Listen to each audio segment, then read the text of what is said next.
बिताए हर एक पल अब बन गए मोर जीवन के हलचल।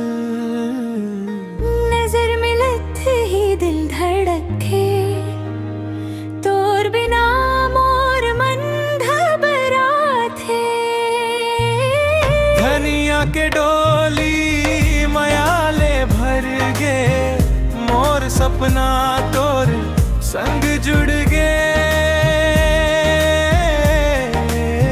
धनिया के डोली साजन घर जाही, मोर दिल तोर संग ही जाही।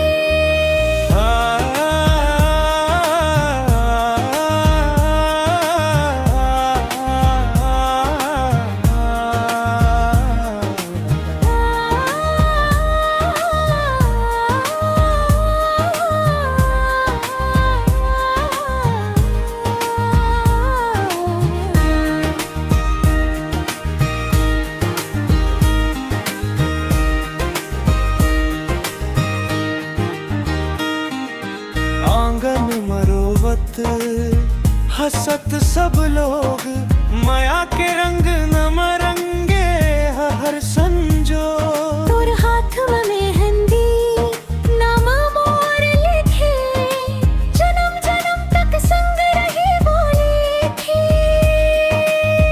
धनिया के डोली मयाले भर गे, मोर सपना तोर संग जुड़ गे। धनिया के डोली साजन घर जाही, मोर दिल तोर संग ही जाही। विदाई के आंसू मयाला बढ़ा थे, दिल के रिश्ता और गहरा थे।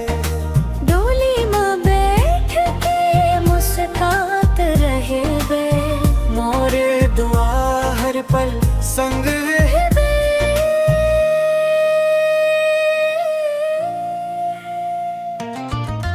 धनिया